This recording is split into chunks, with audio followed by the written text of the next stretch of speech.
It's spooky. When things go bad in a car, man, it goes bad real fast. We have one vehicle fully involved. Fire's not counted. E.T. uncovers the tragic details surrounding Paul Walker's final ride. Police now say that speed was a factor. The irony of a fiery car wreck. Hey, thought you could leave without saying goodbye. For the star of a franchise cut down in his prime. Thank you for coming down there and showing that angel up in heaven how much you appreciate it. I can't envision making a fast film without my brother Pablo's soul being the guiding spirit.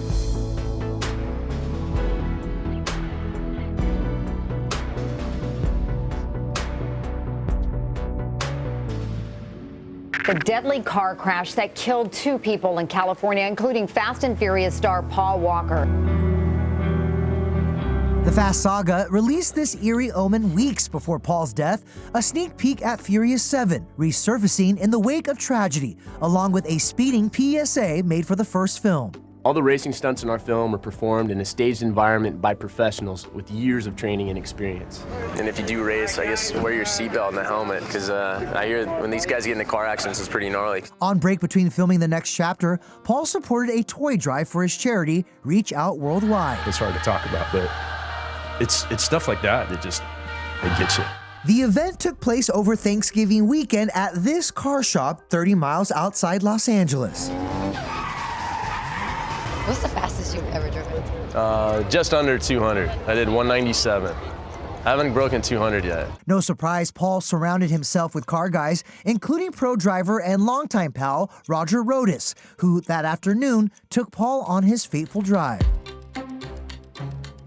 One of countless cruises for the 40-year-old actor, who just like his best-known character, cop-turned-street racer Brian O'Connor, possessed a need for speed.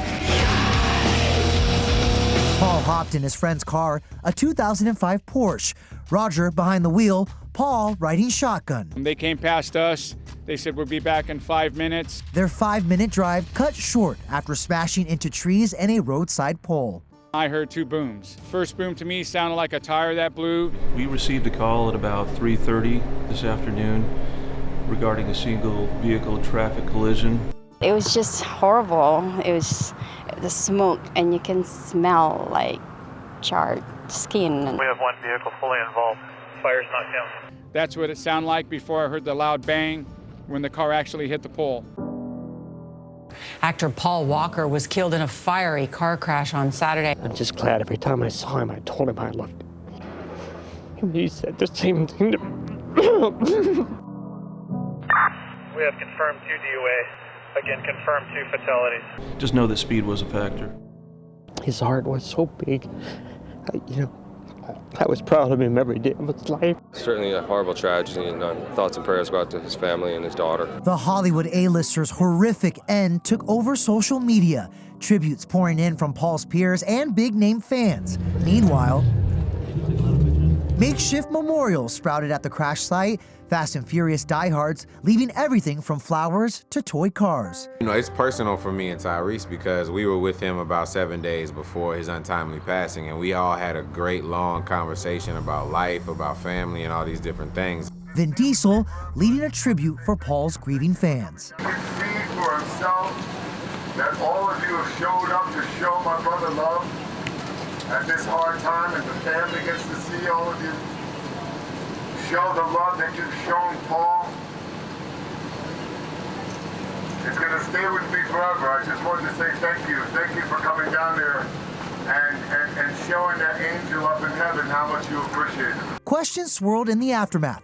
Was it street racing gone wrong? Were drugs and alcohol involved?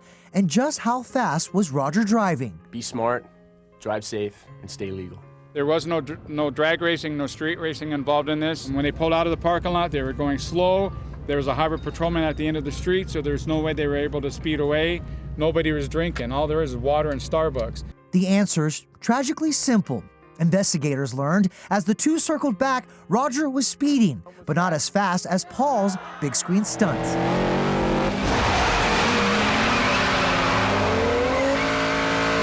Turns out the culprit was just old tires, too worn to slow down safely, resulting in a wreck so devastating, Paul and Roger's bodies were ID'd by dental records.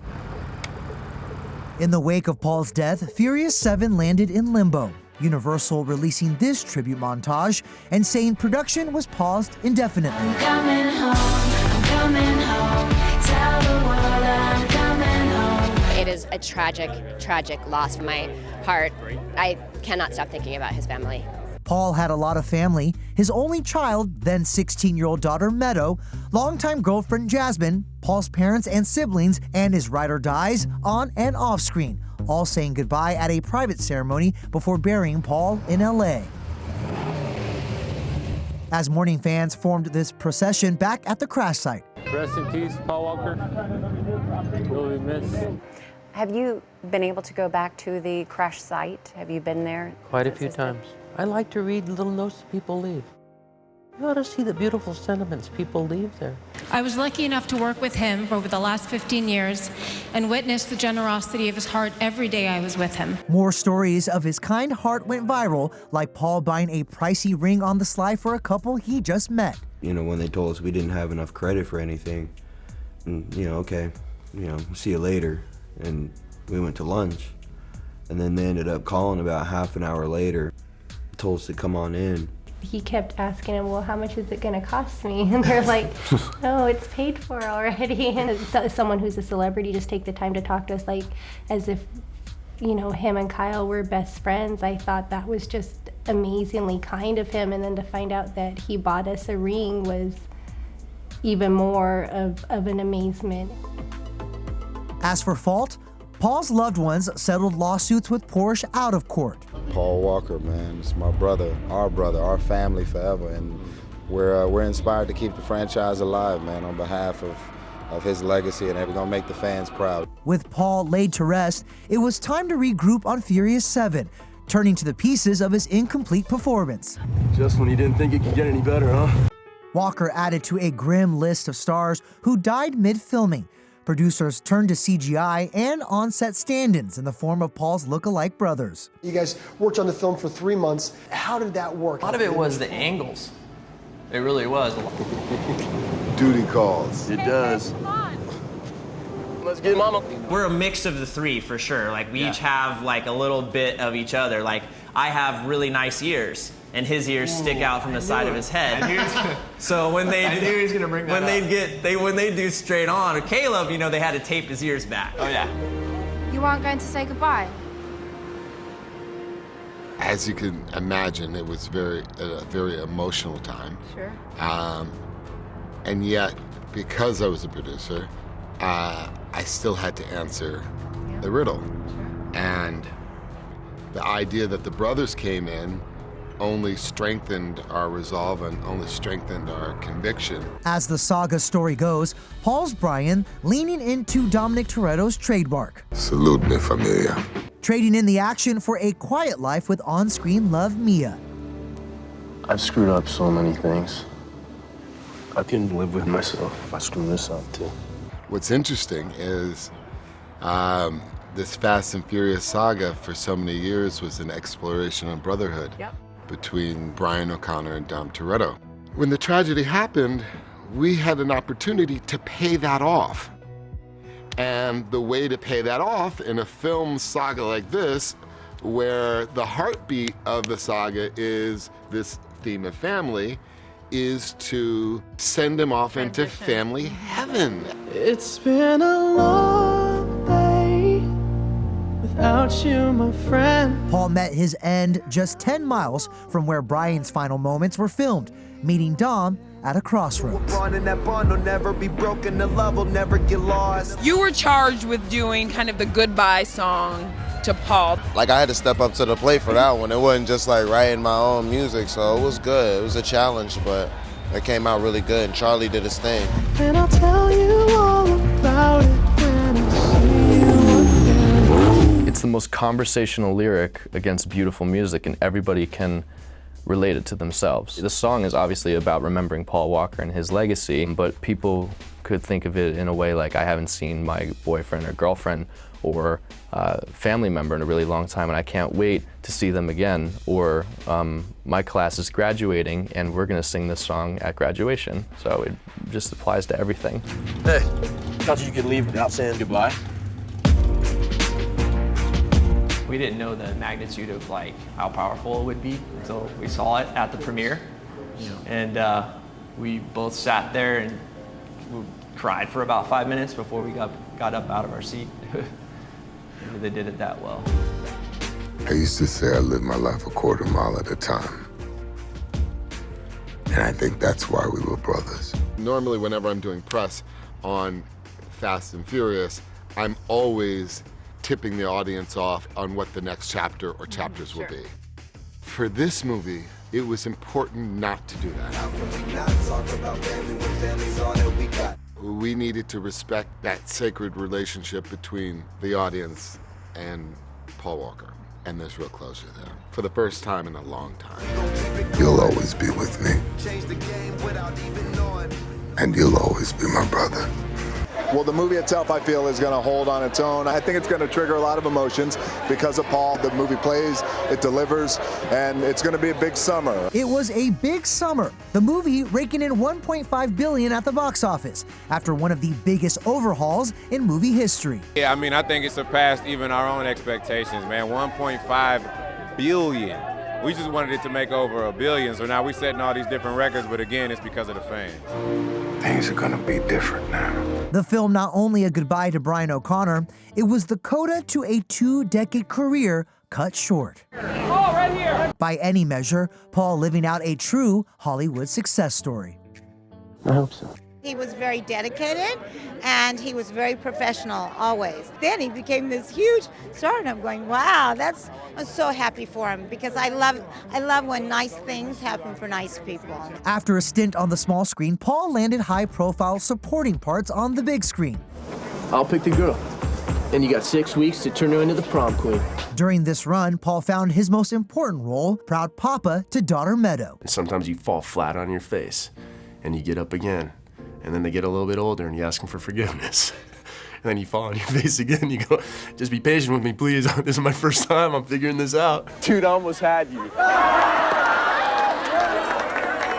almost had me? You never had me. You never had your car. I'm an actor, remember? That's right. Are you acting I now? can smile. The actor's smile sending his star on the rise. Ask any racer, any real racer. It don't matter if you win by an inch or a mile. Winning's winning.